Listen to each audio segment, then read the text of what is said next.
All questions answered and advice given. Welcome to Strong for Life Live. This is Coach Josh Wood down here in Hobart, Tasmania, and it's a different day of the week. It's Friday because I was in the mountains on Tuesday.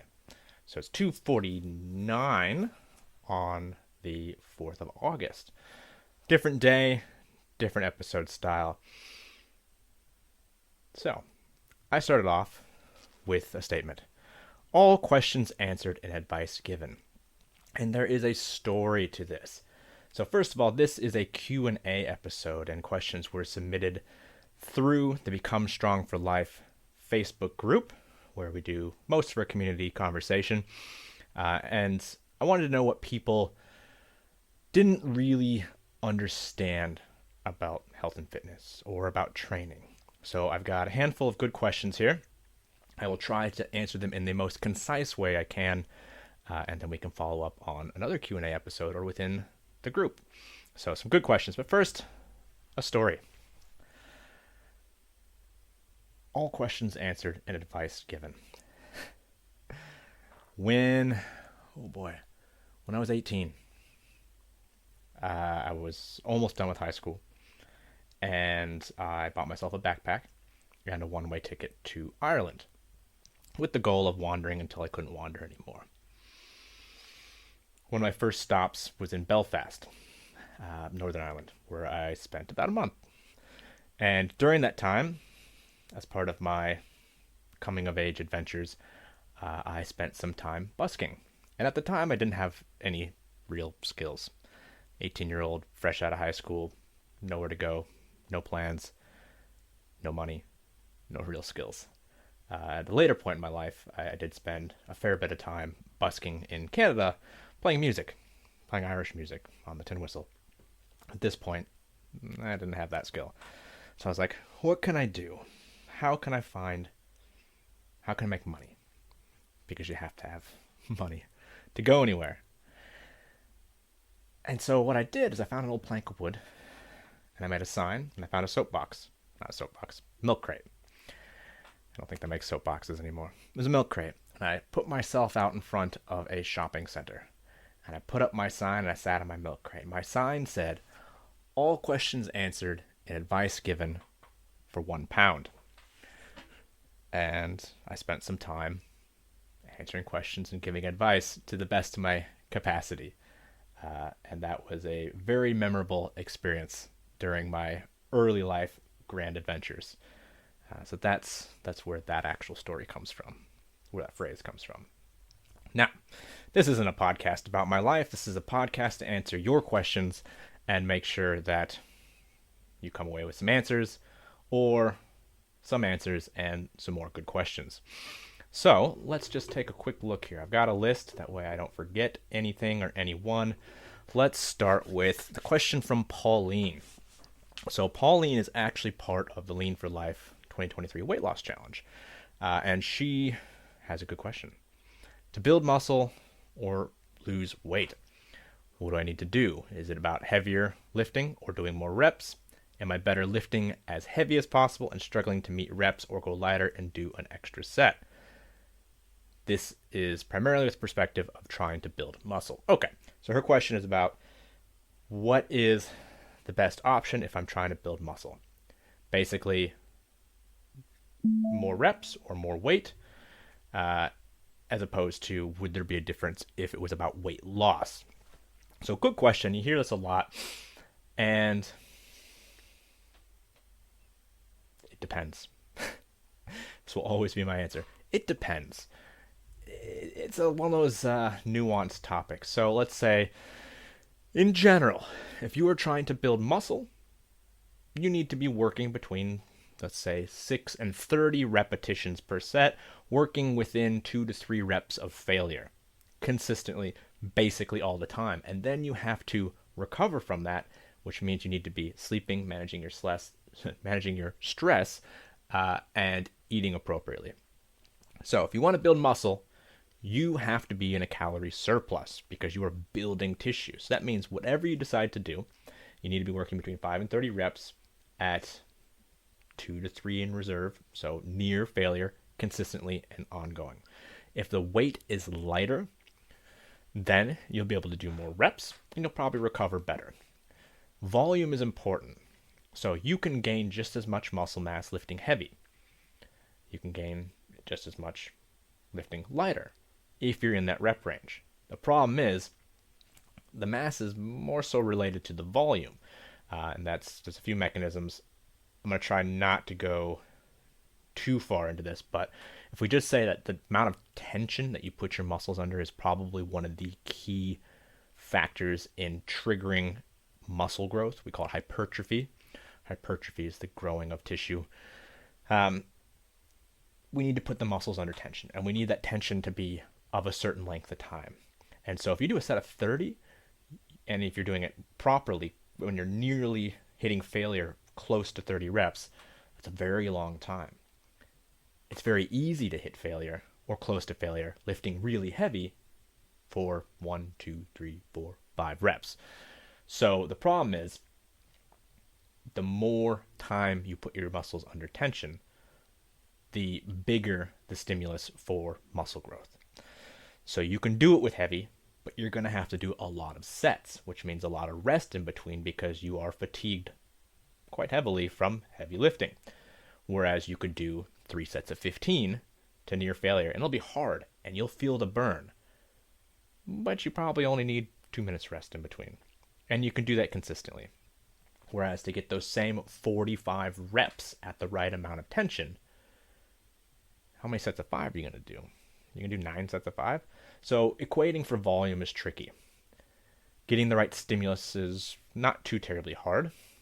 The hard part is eating accordingly. So if you are in a weight loss phase and you have a significant amount of fat to lose, and you are, let's say, a beginner lifter, you can undergo what's called body recomposition, where you are actually consuming your fat stores as energy, and that energy that you need being taken from your storage can then be used to feed the growth process. And so this is what we typically see with new people who are new to lifting, and they're not necessarily in a surplus, they're in a deficit on the books, but they're consuming their body fat. And what happens is you see them get smaller, get stronger, but the scales might stay the same, or they might even go down a little bit. But generally, the scales stay about the same as the waist shrinks, as the person shrinks, and the strength goes up because you're losing fat while simultaneously gaining muscle. This really only happens to any significant degree with new trainees. So, long story short, I would suggest basically keeping your reps between 10 and 20 for 2 to 4 sets for almost everything. If your goal is to build some muscle, build some decent work capacity, and lose some fat. Ultimately, the change in weight is dictated by your calories. So calories are units of energy. If you want to lose weight, you have to be in a deficit. And that could be because you're eating less or because you're exercising more. If you're trying to lean up, having more energy expenditure by doing more work is probably the way to go, which means more sets, more reps, more total volume of training. So if we look at, say, you're lifting 10 kilos 45 times, 450 kilos, that's a lot of volume.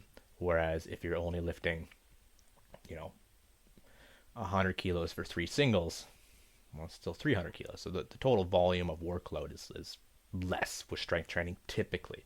So for most people, unless you're really focused in a strength sport, I would go moderate to high reps with moderate to lightish weights, taking that near failure, focusing on eating a very large amount of protein and keeping your calories at maintenance or at deficit to lose that fat and still gain some muscle mass.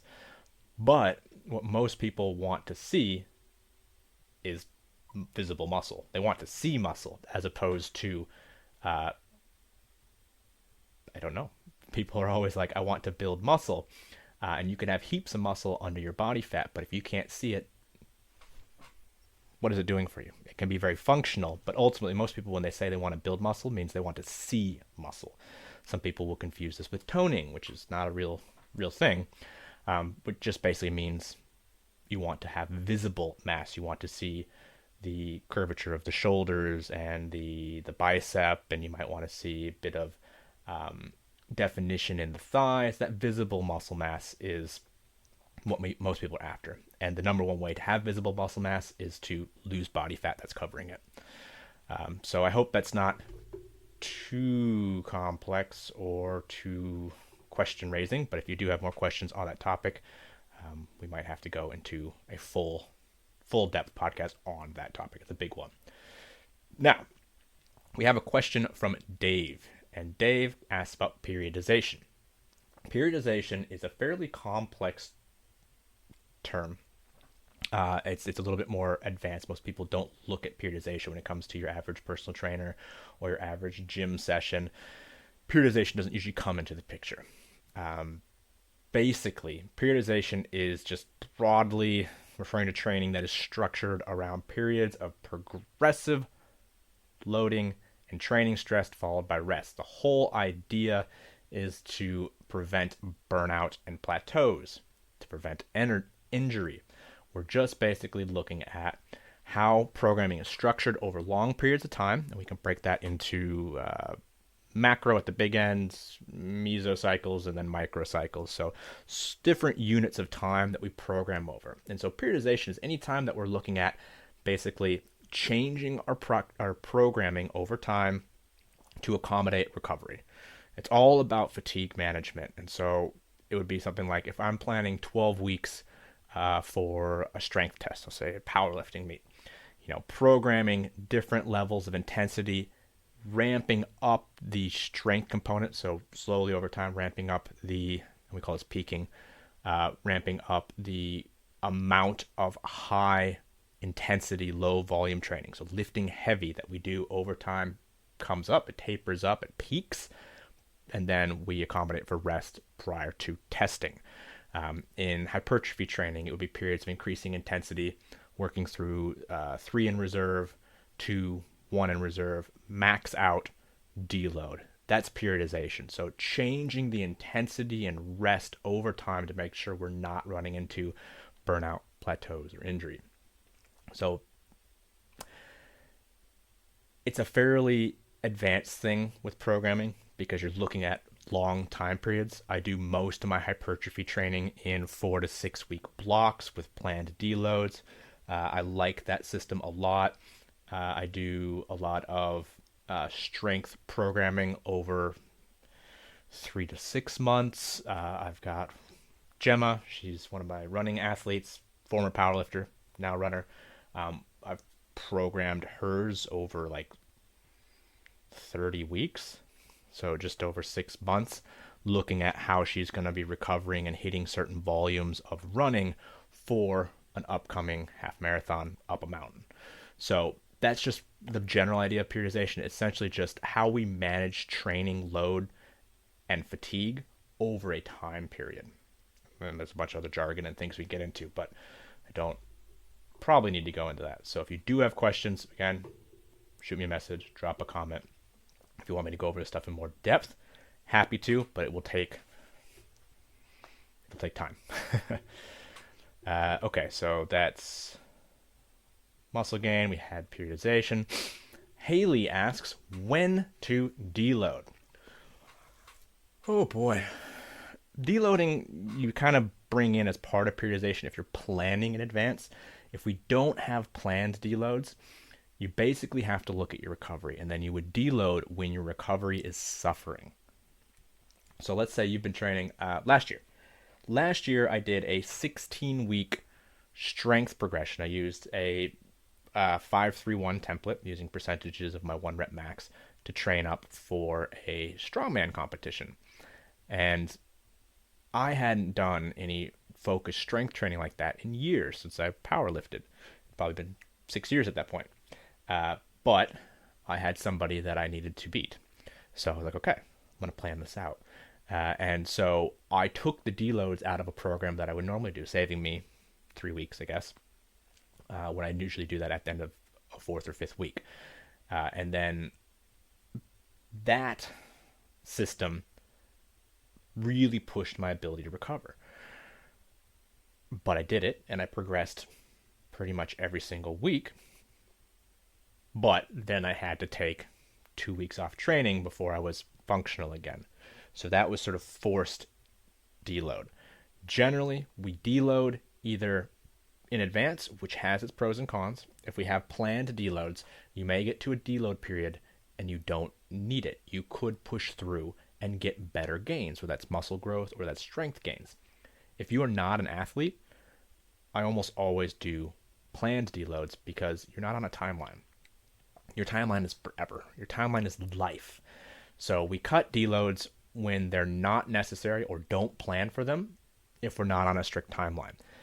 But ultimately, if you had a coach standing over your shoulder every day, watching how you train, looking at your exercise readiness metrics, so how sore you are, how well you're sleeping, what your energy level is, your mood, how you're recovering, that whole recovery picture. And we start to see that you're not making as much progress as we would like to see, whether it's increased reps or weight, or we're starting to see more signs of accumulating fatigue. You're just sore all the time, you're grumpy, you're not sleeping great, you never feel energetic. All those would tell me that you need a deload. And that deload can be something like just take a week off, go walking. And so my powerlifters always have them take a week off where they have just a couple set time periods for the gym where they can do whatever they want and a lot of walking. That's one way. Alternatively, you could do a 50% deload, do all your movements at 50% reps or 50% weight. I like to keep the weight a little higher and the reps low because volume can be very fatiguing, especially at higher weights if you're a strength athlete or higher percentages of 1 rep max. There's a lot of ways to deload, but ultimately it's whenever you're not recovering well. That's the long and short of it. Okay, so we've covered periodization, we've covered muscle gain. We've done deload. Danielle asked about muscle recovery and soreness. So muscle soreness after training or after exercise is called DOMS, D-O-M-S, delayed onset muscle soreness. This is a normal thing anytime you have been exposed or your muscles have been exposed to novel stimulus. And novel stimulus just means you did something new. So this can happen for a few reasons. If you're new to training, boy, you're going to be sore. Especially if you do hypertrophy work, a lot of just muscle building work. You are going to be sore. And you're going to be sore for a long time. Probably 4, 5, 6 days. If you're really untrained, and this could be because you're new, or because you've been detrained, meaning you've taken a long period off, or it could be because you're doing a new style of training. All those things are considered novel stimulus. They're new things for your body to adapt to. The worst thing you can do in that situation is, on your first session back, destroy yourself, and then have to take a week off, and then go and do it again. The time in between is too long. Your body's not going to adapt well that way. If you go too hard and you take too much time off, it's going to be a really slow process to get back into it because the more time between sessions and the harder you go, the more sore you're going to be. The more your body is going to consider that novel or new stimulus because if you take a week or two between workouts, it's not consistent enough for your body to adapt. So the best thing you can do to deal with that is have consistent, moderate workouts and slowly increase your intensity over time as you adapt to them. But anytime you start new training, you're probably going to be sore. And if you've had really strenuous training, if you're trying to build maximal muscle mass, you're going to be sore a lot. But you shouldn't be crippled. You should be seeking slightly novel stimulus, which means slightly more time under tension, slightly more reps, slightly more weight. Always pushing something that leaves you feeling a little tender, a little sore, but not, oh my God, I can't stand up sore. Because that prevents you from doing further training, which means you're ultimately doing less training and seeing less results in the long run. Because training effects are cumulative. You want to do as much as possible over time. The individual workout doesn't work. If you can do one hard workout a week and you destroy yourself in an hour or less, or you could do 3 moderate workouts at 45 minutes to an hour, you're almost tripling the amount of work you're doing and recovering from it well and able to do it again the next week. And so over time, it's like putting pennies in a jar. That accumulates. So You will be sore when you do new things, and every time there's a change in intensity or the type of training, new exercises, you will continue to be sore. If you are sore a lot and consistently, there is a mismatch between your training intensity and your ability to recover. If you were Wolverine on a 10,000 calorie diet, you could recover from anything, and then you'd basically be lifting as much as possible, as often as possible. But we can't do that. And especially if you're a busy parent or professional and you have a lot of work or a lot of home responsibilities, your recovery is going to suffer, and you have to find that balance. But if you're perpetually sore and aching, and not just a little tender in the muscles you've trained, and that extends for more than a couple days, there's a mismatch, and that's something that you're going to need to sort out. Whether you can get in touch, and I'll point you in the right direction, or talk to your PT or your coach or someone, but you shouldn't be perpetually sore. So definitely look into that if that's the case. Okay, moving along. All right, great question from Gemma, the runner I just mentioned previously. So, this is the last question, unless something pops up here in the feed. Gemma asks what the perfect training split is. So let's define training split. A training split is how you split up your workouts across a week. So a standard training split for a newbie or intermediate would be a full body training session 2 to 4 times a week. You do legs, you do back, you do chest, you push, you do pull. Great. Another common one is push-pull legs. You do a day of pushing, things like bench and overhead press. You do a day of pulling, your rows and your lat pull downs, and then you do a day of leg training. Another one would be a push-pull day, a push-pull day, and a leg day. Or you could have a 5 to 7 day split where it's body part. You do, let's say, back and biceps one day, and then you do chest and triceps, and then you do a posterior chain day and like an anterior chain day, and then you do an arm specific day. Like you can split by body part as well. There is no perfect training split because everything comes down to accumulating as much stimulus for the outcomes you want as often as you can and still recover from it. If you can't recover, well, you can't do anything then, because that's when you build muscle. It's when you're recovering. That's when you gain the results of your training. So your training split will depend on what you want to accomplish and what you can recover from. Newbies have great recovery. Intermediates have great recovery.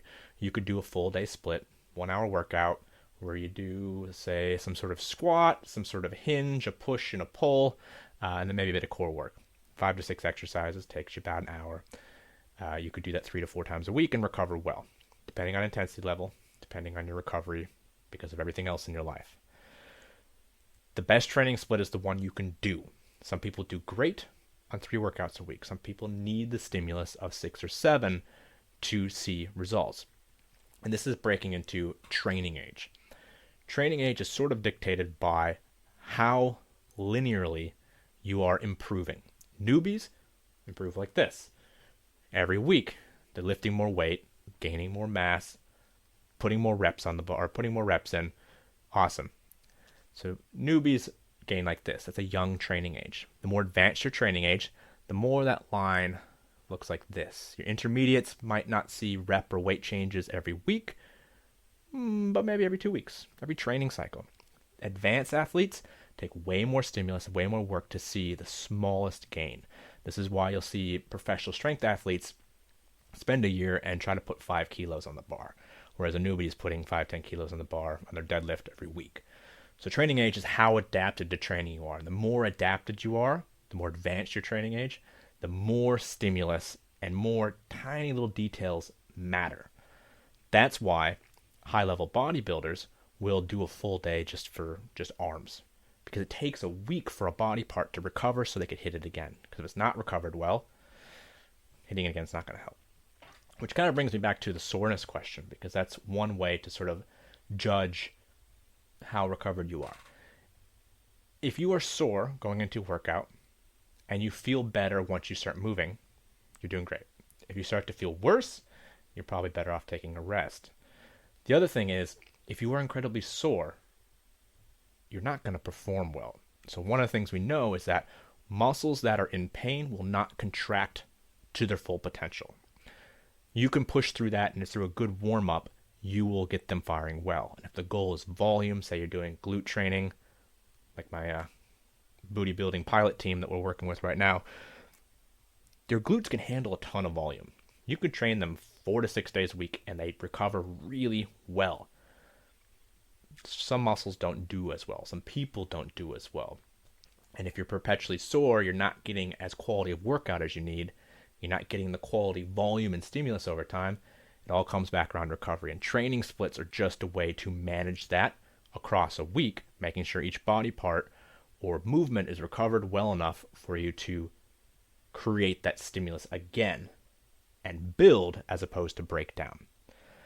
So I hope all of those weren't too jargony, and we did that in pretty good time. So we talked about muscle gain versus fat loss and rep ranges. We looked at periodization. We looked at deloads, muscle recovery and soreness, and training splits. And they all kind of feed together into understanding programming and how to better put your own programs together, or understand how coaches put programs together. So if you have any questions about this stuff, feel free to hit me up, drop a comment. You can shoot me an email from our new website, strongforlife.online, Strong for Life jeez, I can't remember my own handles. Strong for Life online coaching on Instagram, and Coach Josh Wood on Instagram. Just hit me up or one of the team members and we can get you some answers. So once again, Coach Josh Wood here in Hobart, Tasmania. This has been Strong for Life Live. And you know what? Have a good weekend.